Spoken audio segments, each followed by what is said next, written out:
Bukan saya nak mematikan motor Pak, udah mati dibayar hidupnya. Jadi udah nampak aja kita teruskan. Nah ini 3 amalan yang menurut umum Khadijah tidak akan dirasuki oleh jin atau setan. Kemudian kata umum Khadijah, kalau dia datang lagi Rasulullah, ya wahai suamiku, beritahu pasang badan umum Khadijah Pak. Waktu Rasulullah sedang tidur, datang lagi Pak. Ya Yuhal Mudazzir, wahai orang yang berselimut, kum fa'azir, bangun, berilah peringatan. Itu berteriak lagi Rasulullah. Khadijah, dia datang lagi Khadijah. Apa yang dilakukan umumnya Khadijah?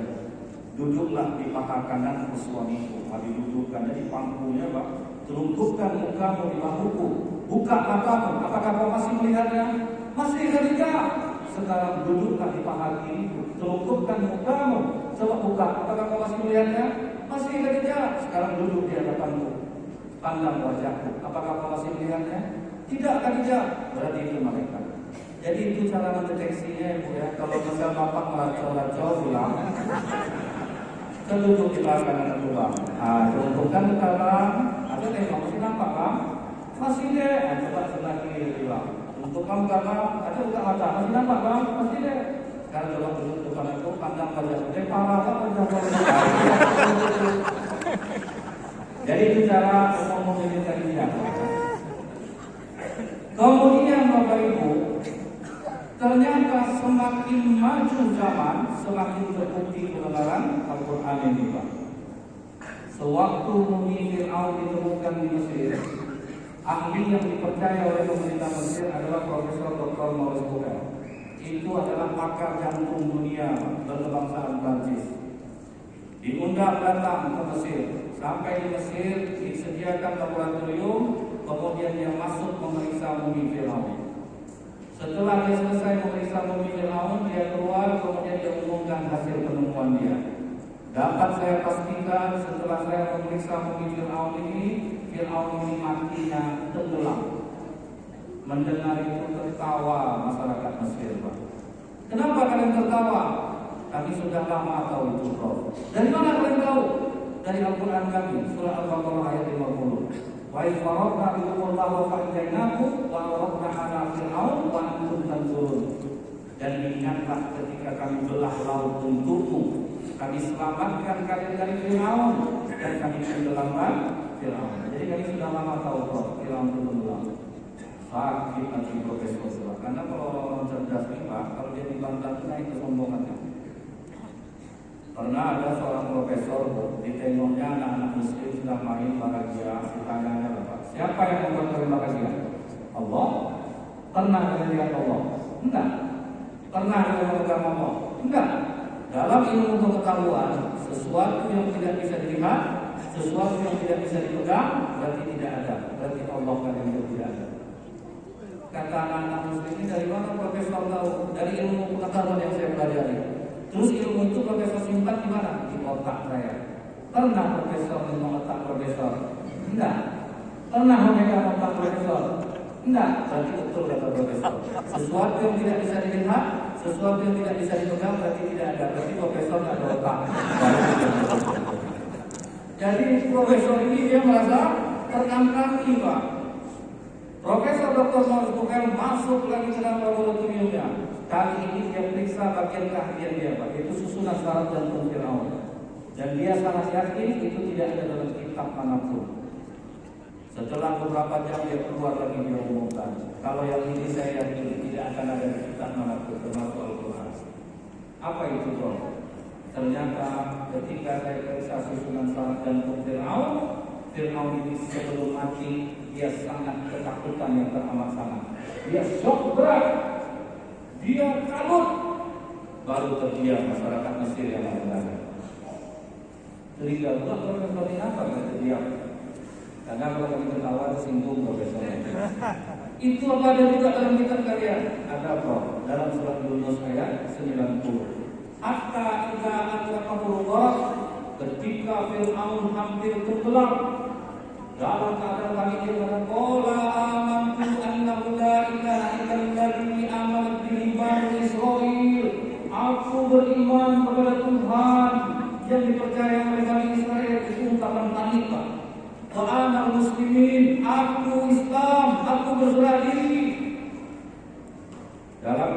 Kisasul Anbiya karya Ibnu Katsir rahimahullah, apa kata malaikat Jibril Rasulullah?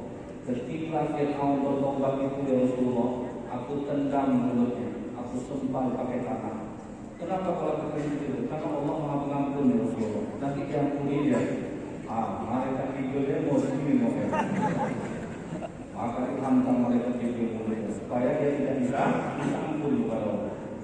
Karena Allah Maha Pengampun. Jadi dari sini kita tahu Bapak Ibu bahwa orang dalam keadaan panik yang diinginkan adalah Allah. Tidak ada yang lain. Saya ke Batam Lampung, transit di Jakarta Lampung 20 menit Pak. Di pesawat turbulen goncang Pak. Bencong aja sikir Pak. Apa ya? Ampuni ya Allah, astagfirullahaladzim. Gimana takut saya ya Pak? Ternyata betul orang kalau takut yang diinginkan adalah Allah. Gara-gara kuah ayat ini Bapak Ibu, dokter Marzulkan masuk Islam. Itu dua, apalagi Bapak lebih dari beberapa ayat Bapak itu lebih kuat iman Bapak lagi. Dokter Marzulkan dua ayat saja masuk Islam. Siapa lagi satu lagi Pak? Namanya Dr. Jepes. Dia inilah yang menemukan ternyata laut itu terbagi dua, yang satu tawar dan yang satu lagi asin. Dua laut ini saling bertemu tapi tidak bercampur satu sama lain. Ada batas, tapi batas itu tidak terlihat. Dia pasang alat selam turun dia ke bawah. Di situ terkejut dia, kok bisa tidak tercampur air ini? Dan di antara kedua pertemuan air itu banyak mengeluarkan mutiara dan marjan. Dia coba diskusikan dengan kawan-kawan yang sama sarjana ilmu kelautan, tidak tembus, sama dosennya tidak tembus. Akhirnya dia cari solusi agama. Dia tanya ke beberapa ahli agama, tidak ada yang tahu, diputuskannya untuk terbang ke Inggris. Karena di Inggris perkembangan Islam kan sangat kuat. Dalam 1 tahun 5.000 orang masuk Islam. Sehingga gereja-gereja kosong itu dibeli oleh umat Muslim dijadikan masjid, karena tidak boleh bangun masjid. Mereka di sana begitu bertanya paham, mereka langsung masuk. Nah, Dr. Jepes datang Pak ke masjid. Dia tanya ke Ustaz di masjid itu, ini foto-foto saya. Dan ini saya berada di laut itu terbagi dua airnya, satu tawar, yang satu lagi asin.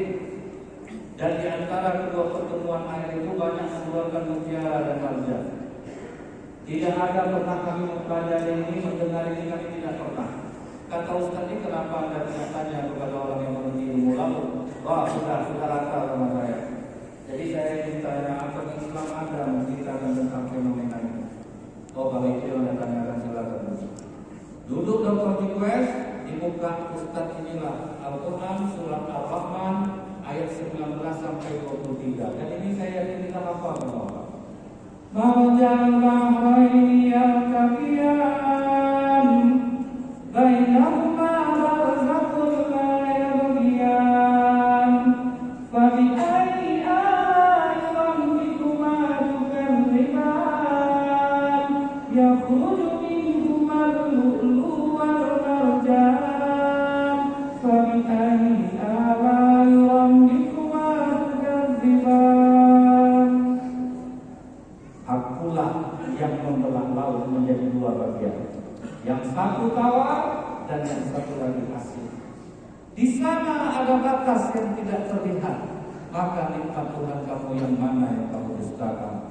Dan di antara kedua pertemuan air itu banyak mengeluarkan mutiara dan marjan, maka nikmat Tuhan kamu yang mana yang kamu dustakan. Langsung sujud, saya masuk Islam. Kenapa Anda ingin masuk Islam? Berarti Al-Quran ini bukan buatan tangan Muhammad, karena tidak mungkin Muhammad 1500 tahun yang lalu punya alat selam dan canggih untuk mengetahui di laut, sementara dia lahir di padang pasir.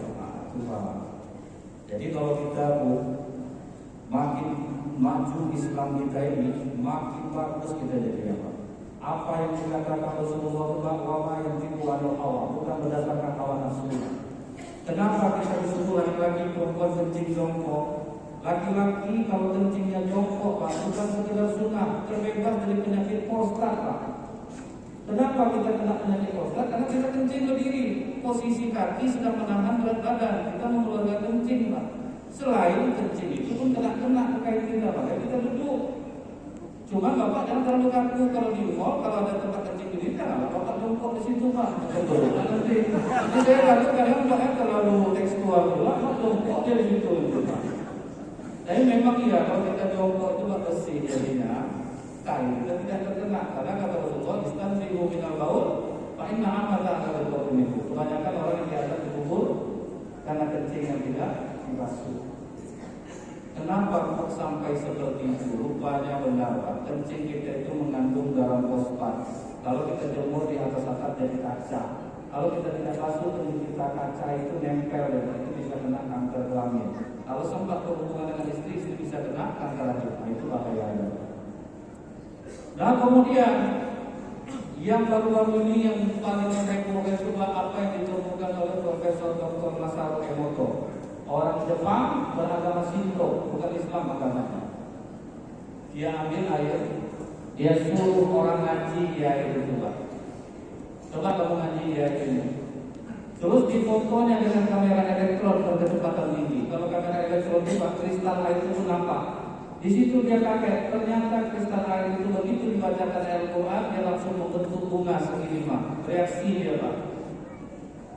Terus baca lagi, dibaca lagi dari bunga segini itu muncul 6 tangkai yang sangat indah. Jadi apa kata Dr. Emoto? Beruntung umat Islam 75% tubuh kita ini adalah air. Jadi kalau rajin dia membaca Al-Quran, kristal darahnya akan bagus. Dan efeknya itu apa lagi Pak? Ke kulit, ke badan kita jadi sehat Bu. Itu bisa membuat ibu-ibu bisa lebih awet muda jadi kalau banyak membaca Al-Quran. Karena Bu, biaya perawatan mahal Bu. Skin booster 6 juta pakai. Korean glow udah berapa Pak? Korean glow itu harus beberapa kali lah, sekali 2 minggu Bu. Itu pakainya sekitar berapa juta pula. Belum lagi ibu mesti pilih, belum lagi nanti misalnya ada perawatan lain Pak. Nah, jadi banyak Bu, agak mahal ini. Kalau dibantu dengan baca Quran itu akan lebih mudah Pak. Jadi pernah kejadian nih Pak, waktu ada seorang ustaz yang ngasih ceramah nasihat perkawinan. Dan setelah ceramah itu kan disuruh makan Pak, karena ada rasanya Bapak lebih tua dari dia. Disuruhnya Bapak duluan ngambil sambil dia melihat apa-apa aja lalu yang dari Bapak tuh. Rupanya makan Bapak tuh banyak Pak. Heran juga ustaz ini kok nggak takut Bapaknya makan cumi, daging seperti ini. Duduk lagi sama Bapak itu. Kalau duduk ditanya Pak, Bapak tidak takut makan seperti ini Pak? Apakah ada Bapak ke pantang? Oh ada Ustaz. Cuma untuk sementara ini pantang nampak Ustaz. Saya kalau ada acara modern ini banyak makan saya. Baru penasaran Ustaz tuh apa? Berapa umur Bapak sekarang? Nah, coba Ustaz tebak berapa umur saya? Kata Ustaz ini 50. Salah. 53. Salah. 55. Sama salah.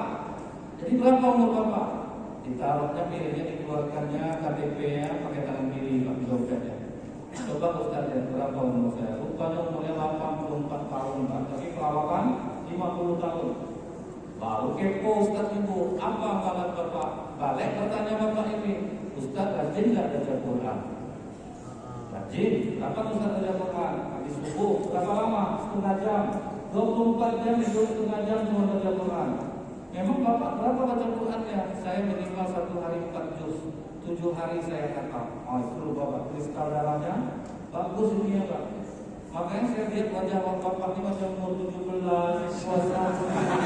Selama bulan Ramadan ini Bapak Ibu rajin baca Quran. Dan mudah-mudahan ini dipertahankan